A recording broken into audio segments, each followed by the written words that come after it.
1 cup oats ও half cup দই দিয়ে দারুণ কিছু রেসিপি বানাতে মন চাইলে এই রেসিপিটা বাড়িতে বানিয়ে দেখতে পারেন।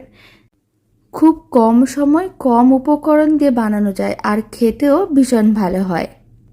নমস্কার, আমি রুমি, আপনাদের সবাইকে আবারও একটা দারুণ স্বাদের রেসিপিতে স্বাগত। প্রথমে একটা বড় সাইজের মিক্সিং বোল নিয়েছি, তার মধ্যে দিয়ে দিচ্ছি মেজারিং কাপের 1 কাপ ওটস।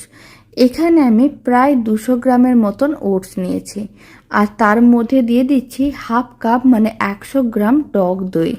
টক দইটা ওটসের সঙ্গে প্রথমে খুব ভালো করে মিশিয়ে নিতে হবে, এতে ওটসগুলো বেশ নরম হয়ে যাবে। আপনারা চাইলে ওটসগুলোকে মিক্সির জারের মধ্যে নিয়ে গুঁড়ো করে নিতে পারেন, আর না হলে ওটসগুলোকে এইভাবে দইয়ের সঙ্গে খুব ভালো করে মিশিয়ে নিলেও ওটসগুলো বেশ নরম হয়ে যায়। খুব ভালো করে ওটসটা মিশিয়ে নিয়েছিলাম। এবার আমি এর মধ্যে দিয়ে দিচ্ছি 4 থেকে 5 চামচের মতন সুজি। এখানে প্রায় 50 গ্রামের মতন আমি সুজি দিয়ে দিলাম।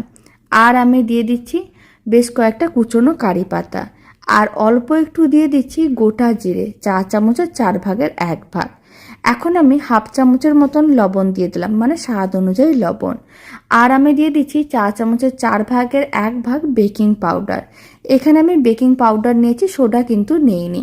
তারপর কিছুটা পরিমাণ জল দিয়ে দিতে হবে, আর খুব ভালো করে সমস্ত কিছু একসঙ্গে মিশিয়ে নিতে হবে। আর এই রেসিপিটি বানানোর জন্য মিশ্রণটা খুব বেশি পাতলা বা খুব বেশি ঘন করে বানানোর দরকার নেই। এইভাবেই মিডিয়াম ঘনত্বের ব্যাটারটা রেডি করতে হবে। সমস্ত কিছু খুব ভালো করে মেশানো হয়ে গেছে, মিশ্রণটা একেবারেই রেডি। এবার মিশ্রণটা এইভাবে 5 মিনিট রেখে দিতে হবে, তাহলে সুজি ওট সমস্ত কিছু নরম হয়ে যাবে। আর এদিকে একটা তাওয়াকে গ্যাসের ওভেনের উপরে বসিয়ে দিয়েছি। এখন কিন্তু আমি 5 মিনিট পরেই দেখাচ্ছি।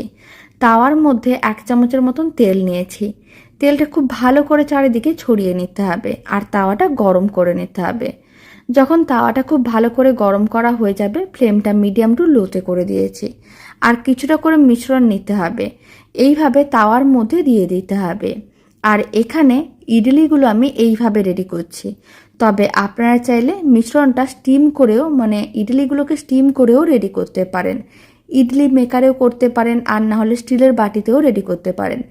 হাতে যদি সময় কম থাকে তবে এইভাবে একবার ওটসের ইডলির রেসিপিটা বাড়িতে বানিয়ে দেখতে পারেন।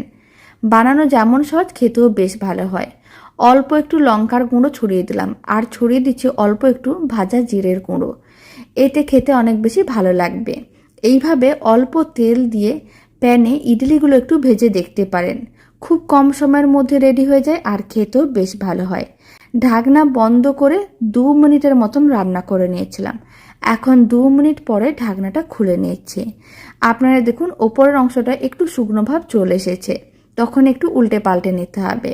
এবার উল্টো দিকটাকেও আরও 2 মিনিটের মতন রান্না করে নিতে হবে। সমস্তগুলো উল্টে নেওয়ার পরে ঢাকনাটা বন্ধ করে দিতে হবে, আর ঢাকনা বন্ধ করে আরও 2 মিনিট রান্না করে নিতে হবে। তাহলে দুদিকই খুব সুন্দরভাবে রান্নাটা হয়ে যাবে। এখন 2 মিনিট পরে দেখাচ্ছি। দুদিকই হালকা লাল করে ভাজা হয়ে গেছে, আর এই দারুণ স্বাদের ইডলিগুলো একেবারেই রেডি। বাড়িতে বানিয়ে দেখতে পারেন, যেমন সহজ বানানো আর খেতেও ঠিক তেমনই ভালো হয়। সমস্ত ইডলিগুলো রেডি করে নিয়েছিলাম। 1 কাপ ওটস দিয়ে এখানে কিন্তু অনেকগুলোই ইডলি রেডি করা গেছে।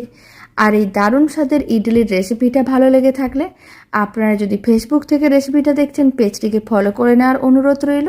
ইউটিউব থেকে দেখলে চ্যানেলটি সাবস্ক্রাইব করে নেওয়ার অনুরোধ রইল। তো চলুন, ভিডিওটা আমি এখানে শেষ করছি।